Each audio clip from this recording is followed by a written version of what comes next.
നിങ്ങളെ കൊണ്ട് ഇതൊക്കെ ചെയ്യിപ്പിച്ചത് ആരാണെന്ന് ചോദിച്ചാൽ എനിക്ക് ആ ചെയ്യിപ്പിച്ച ആൾക്കാരോട് പറയാനുള്ള ഒരൊറ്റ കാര്യമേ ഉള്ളൂ. നിങ്ങൾ നിങ്ങളുടെ പ്രവൃത്തികൾ തുടർന്നുകൊണ്ടേയിരിക്കുക. ഞങ്ങൾ ഞങ്ങളുടെ വഴിക്ക് സന്തോഷമായിട്ട് ജീവിച്ച് മുന്നോട്ട് പോകും. കാരണം ഞങ്ങളുടെ ഇടയിൽ ഇനി എന്തെങ്കിലും പ്രശ്നം ഉണ്ടാകണമെങ്കിൽ ഒന്നില്ലെങ്കിൽ ഞാൻ ഉണ്ടാക്കണം, അല്ലെങ്കിൽ പുള്ളി ഉണ്ടാക്കണം. ഈ രണ്ടു പേർക്കും കുഴപ്പമില്ലാത്തടത്തോളം കാലം പുറത്തുനിന്ന് ആരെന്തൊക്കെ തന്നെ കുത്തിത്തിരിപ്പ് ഉണ്ടാക്കിയാലും ഞങ്ങൾ തമ്മിലൊന്നും ആവാൻ പോകണമൊന്നുമില്ല. ആ ആഗ്രഹങ്ങളെല്ലാം കൂടി മടക്കി കൂട്ടി നിങ്ങൾക്ക് ഇഷ്ടമുള്ള എവിടെയെങ്കിലും കൊണ്ടേ വെച്ചോ. ഞാനായിട്ട് പറയണില്ല എവിടെ കൊണ്ടേ വെക്കണമെന്ന്. അവിടെ കൊണ്ടേ വെച്ചോ. പിന്നെ അവിടെ എനിക്ക് നിൽക്കാൻ പേടിയാണെന്ന് ഞാൻ പറഞ്ഞില്ലേ.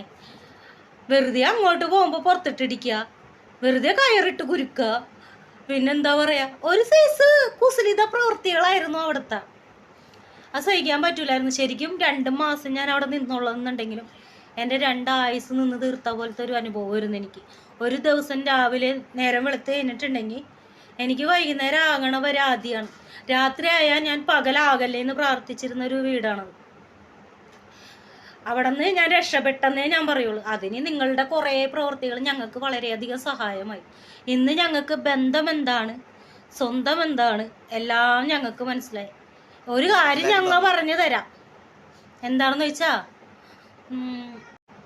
ഞാൻ 3 കൂടപ്പിറപ്പുകളുടെ കൂടെയാണ് ജീവിച്ച് വളർന്നു വന്നതെങ്കിലും എനിക്കിന്ന് കൂടപ്പിറപ്പെന്ന് പറയാനായിട്ട് ഞാൻ ഏറ്റവും കൂടുതൽ ആഗ്രഹിക്കുന്നത് ഞങ്ങളുടെ ചങ്ക് കൂട്ടുകാരെ മാത്രമേ. എനിക്കിന്ന് എന്തെങ്കിലും സംഭവിച്ചാൽ എന്താണെന്നും പറഞ്ഞ് അന്വേഷിച്ച് ഓടി വരാനായിട്ട് ഞങ്ങൾക്ക് 300 500 മേലെ കൂട്ടുകാരും ഉണ്ട്. കൂടപ്പിറപ്പുകളെ പോലെ കണ്ടടക്കണവരേട്ടാ. ഒരു ദിവസം ഞാനൊരു സ്റ്റാറ്റസ് വെച്ചായിരുന്നു ദിലീപിന്റെ കൂടെ നിൽക്കണത്. അന്ന് ചില ആൾക്കാർ പറഞ്ഞായിരുന്നു അതെൻ്റെ അടുത്ത ആളാണെന്ന്. ബുദ്ധിയും വിവരവും കൂടിപ്പോയതിൻ്റെ ആണെന്ന് തോന്നണത്. കാരണം എനിക്ക് ബുദ്ധിയും വിവരവും ഇല്ലല്ലോ, അവർക്ക് അത് ഇത്തിരി കൂടുതലായ കൊണ്ട് ഞാൻ ആക്ടർ ദിലീപിന്റെ എന്തോ മറ്റേതാണ് എന്നാണ് പറയണത്. പ്രസന്ന മാസ്റ്റർ അവരൊക്കെ എൻ്റെ മറ്റേത് ആയിക്കോട്ടെ, എനിക്കത് വളരെ സന്തോഷമുള്ള കാര്യമാണ്. മറ്റേതാണല്ലോ ഞാൻ എന്തായാലും. പിന്നെ ഫ്രഷ് തേടിപ്പോയ ആൾക്കാരോട് എനിക്ക് പറയാനുള്ളത്, നിങ്ങൾ പോയിട്ട് ഫ്രഷ് കിട്ടിയില്ല എന്നോർത്ത് വിഷമിക്കരുത്. ട്രൈ ചെയ്യ്, വീണ്ടും വീണ്ടും ട്രൈ ചെയ്യ്. നിങ്ങൾ ട്രൈ ചെയ്യുന്ന ആൾക്കാരാണല്ലോ, അതുകൊണ്ട് നിങ്ങൾക്ക് എന്തായാലും ഫ്രഷ് കിട്ടാതിരിക്കില്ല ഇനി. അപ്പം ഞാൻ എനിക്ക് കിട്ടിയ ഈ മുത്ത് ഈ കോർപ്പറേഷനിൽ ഒതുങ്ങി നിൽക്കണേണ്. എനിക്കിത് നിധിയാണ്. പിന്നെ നിങ്ങളോട് എനിക്ക് ഒന്നേ പറയാനുള്ളൂ, നിങ്ങൾ ദ്രോഹിച്ചുകൊണ്ടിരിക്കുക, ഞാൻ ലൈവ് പോയിക്കൊണ്ടിരിക്കുക. എന്തായിട്ടെ? അപ്പൊ കൂട്ടുകാരെ എല്ലാവരോടും പറയാനുള്ളത്, എല്ലാവരും ചിന്തിച്ച് ജീവിക്കുക. ഒരു പ്രശ്നം വന്നാൽ നമ്മുടെ കൂടെ ആരൊക്കെ ഉണ്ടാവുമെന്ന് മനസ്സിലാക്കി തരുന്ന സിറ്റുവേഷനാണ്. അപ്പോൾ എല്ലാവരും സന്തോഷിച്ച് അടിച്ചു പൊളിച്ച് ജീവിക്കുക. ഞങ്ങളുടെ ജീവിതാനുഭവം കൊണ്ടാണ് ഈ പറയണത്.